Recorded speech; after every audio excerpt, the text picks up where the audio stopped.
to get a bigger bundle to put out there. Although, how do you? I remember you doing it, and I mean, do you just appraise every phone just as is? Bad IMEI, bad finance, whatever the case is, bad ESN, the full 9 yards. Like, I mean, some of the bundles are 60 or 70 phones, and yeah, some of them are cracked up and some of them are not anywhere worth talking about, but some of them are really good. So how do you appraise a whole group like that? You just go through one by one? Yeah, to answer your question, short and sweet, there really is no short and sweet answer. But there's kind of steps to making the process a little bit easier. So when you first start dealing with a pawn shop, depending on how big they are, if they have multiple batches of phones that they're going to want to sell, like if they've got a lot of 30 or 40 phones and then they've got another lot of, say, 40 to 50 phones, unfortunately, the first time that you do a deal with a pawn shop, there's absolutely no way they're going to let you, just leave the pawn shop with all the phones. But what I Right. did every time that I've done a deal with a pawn shop for the first time, it's kind of a hassle. But what I do is I bring a bunch of Apple chargers with me, a bunch of different cords. I bring 2 different power strips with me, and I usually just have the pawn shop plug me in. And what I did is I had to stand and basically had to inspect every single phone at the pawn counter.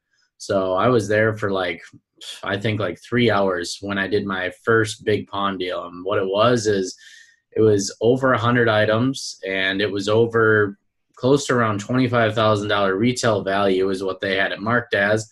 And I literally Wow. went through just about every phone. The only ones that I didn't go through is if I looked at it and it was like an iPad or a Wi-Fi only device. Those I didn't really spend much time on. I just powered it on, make sure I could get to the home screen.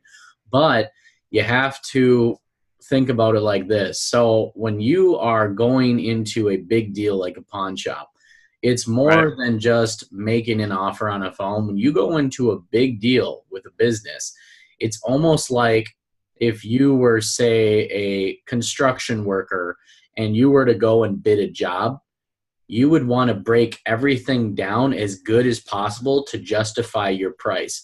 So actually going through each phone is not only better for Right. you, but it's just better for the sale in general, because if you go through a bunch of stuff and let's just say you've got one that's password locked, well, write that down.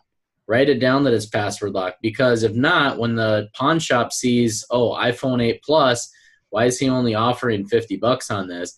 Well, when you say that, you write next to that IMEI or that phone in your manifest or list of phones, and you say that, oh, this iPhone 8 Plus was password locked, it's a parts phone, then they're going to understand $50, because what can happen is if you don't go through everything accurately and you just shoot them an offer kind of quickly going through everything, this is a business to business deal. So you're not dealing with somebody that's kind of naive, somebody that's just going to give it away. But since businesses, obviously, they're more intelligent people rather than just dealing with a customer. If you come up with a manifest, you check every phone out, list the problems and the reason why you're offering what you're offering, and given obviously they know you have to make a profit, you can easily sell them on your offer because everything is backed up. Like, it's basically you're bidding for the phones. You're obviously, nobody else is there bidding against you, but you're bidding basically to the pawn shop for the phones. Okay. Yep. So, yeah, long story short, that's basically the long story of the long story. But here's the short and sweet part. The short and sweet story of this, or the side of this, the short and sweet side, that's a tongue twister, is after you've done a couple deals, maybe 1 or 2 deals with a pawn shop, I Right. have convinced businesses where instead of me just sitting there the entire time, I make them count all of the phones that they're giving me. I pack them up in a tote. I take them home to my office, and then I make a manifest here at my home. Once Right. I'm done here, I package the phones up. I go back to the pawn shop with the phones in case they decline the deal. And then I make them an offer and give them the manifest and everything that I've discovered about the phones. Another trick that you can do is when you go see the pawn shop with the manifest, if they let you take the phones home, is leave the phones at home packaged up, like obviously prepare for the worst. But when you go there and make them an offer and then they ask for the phones back, if they reject you, say, oh, they're at home. I gotta run home and get them. It'll be like 35 minutes, 40 minutes. And at that point, I've had pawn shops want to renegotiate or be open to, well, your offer's a little low, but, do you think you could do 100 more or 200 more? And I'm like, yeah, absolutely. I think I could do that. So it puts a little pressure on them, makes them think. I mean, it puts a little, anticipation into the deal where they just got to think about it. So, yeah. But that's basically the long story short of dealing with businesses. It's just a little bit different than just dealing with one customer. Okay. Does that help? Yeah, absolutely. Because I knew I had to go through the tedious part of one by one, looking at numbers, doing an inspection front and back, what works, what doesn't, and it was horrendous at first. I'm going, no, just keep on trudging through it. You get good at this. Just keep on going.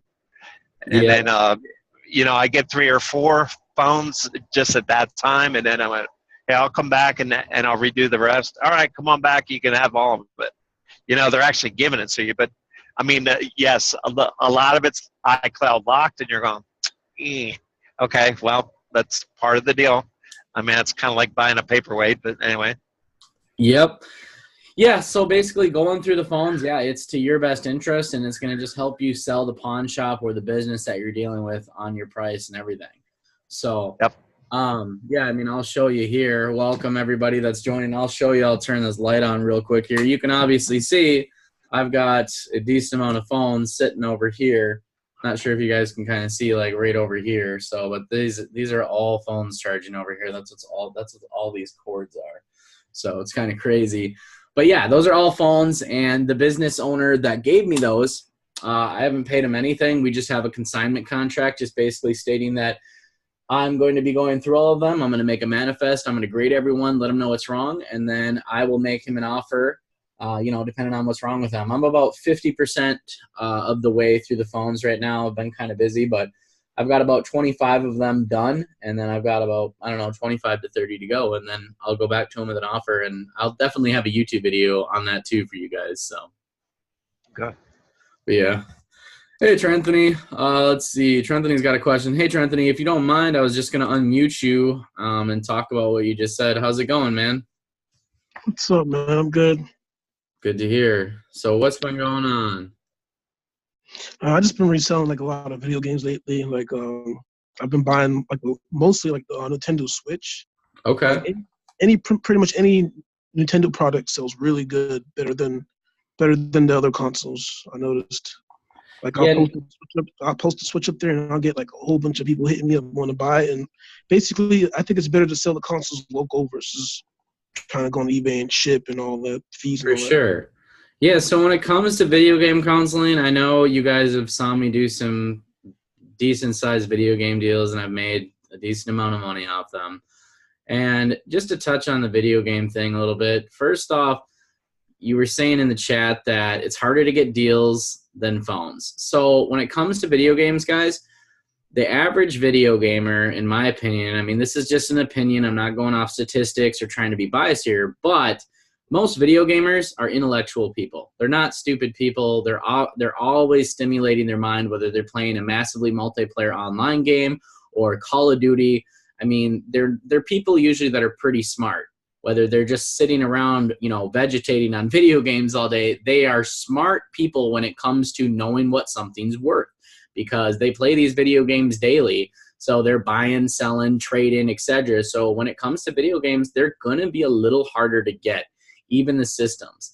Unless you're dealing with somebody that might be, say, a mom, dad, uncle, grandpa, grandma that just, bought the video game console for somebody else and they're selling it. But if you're dealing with somebody who is actually playing the video games and the console, they're not stupid people. They know what stuff's worth, and they're usually not desperate. Most video gamers, in my opinion, I used to be a big video gamer. We don't go out to parties. We don't, waste our money on alcohol, cigarettes, clubs, drugs, whatever. So a lot of video gamers are kind of reserved. So it's not always easy getting the deal. So you're definitely right, Trenthony. And as far as consoles, I'd have to agree also.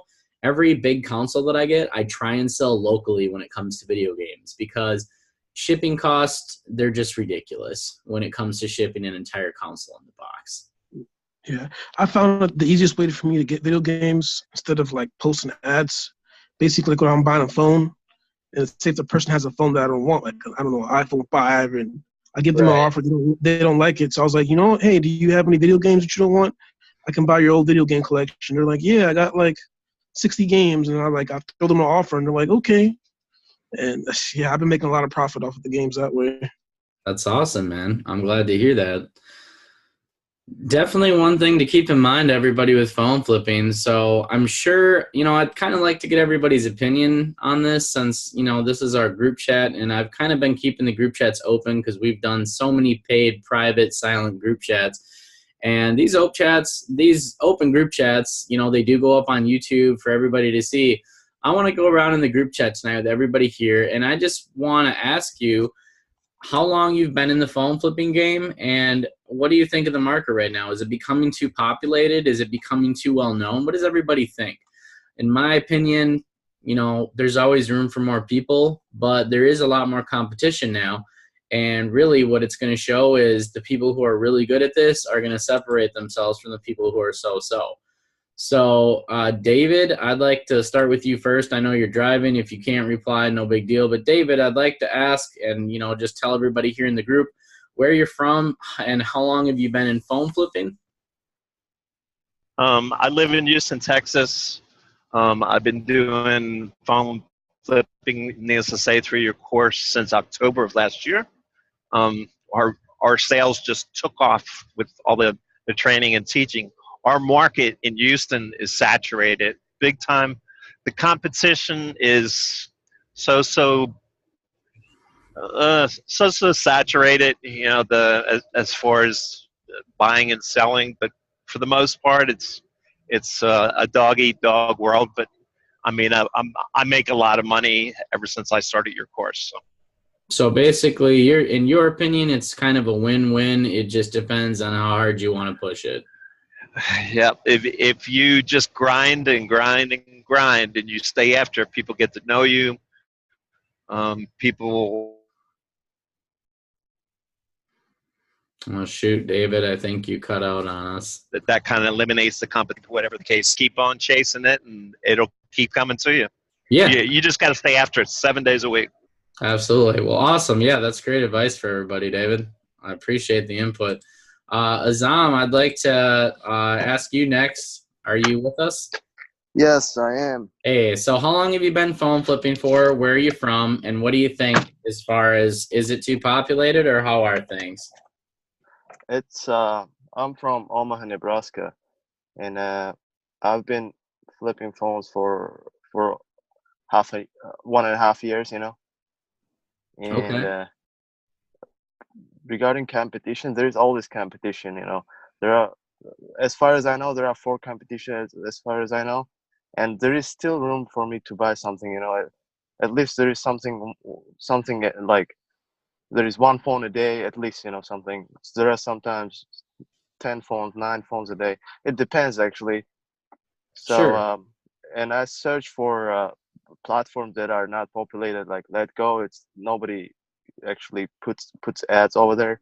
So I put ads, and I made some profit from Letgo. And what else? OfferUp is a little tough to make your ad to stick there.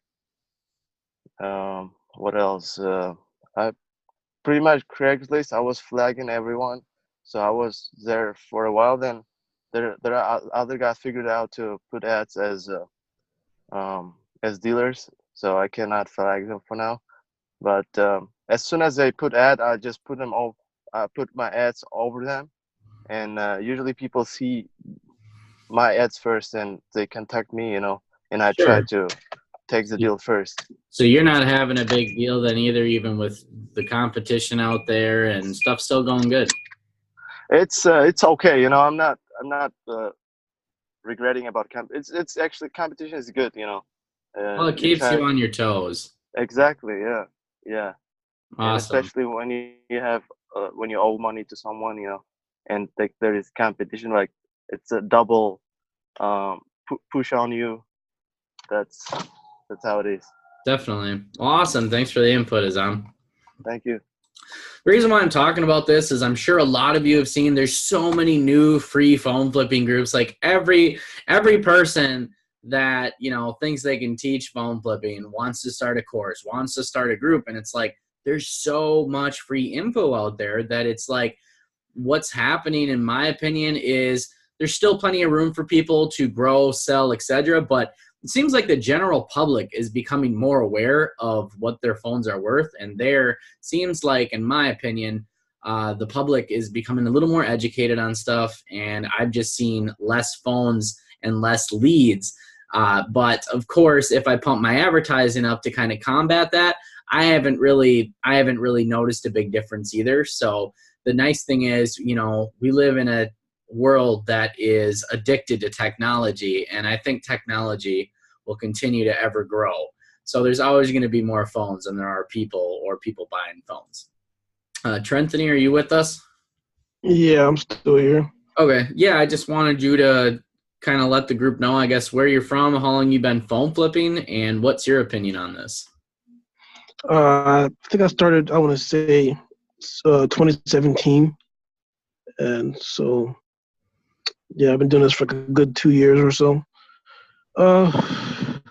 As far as competition, I don't worry about competition too much because the best way to beat competition is like two things. Always have cash available, you know. Yep. Most times the competition won't have cash sometimes. I always have cash. I try to be available as much as possible to meet with that person, because if you can't meet with that person, it's going to go to the competition. Definitely. So those two things, and then you know, as far as competition in my area, it's went down. It's like it comes and goes like in seasons, I guess. You know, and that's Right. as far as as far as like leads too. Like some months you get a lot of leads, and the next month it'll go down a little bit. But I'm always making at least over 10,000-15,000 a month minimum. I never went under since I've been starting this business for the past 2 years. So Definitely. that's, So you haven't noticed a huge difference then. Just got to basically bump up what you're doing and keep going.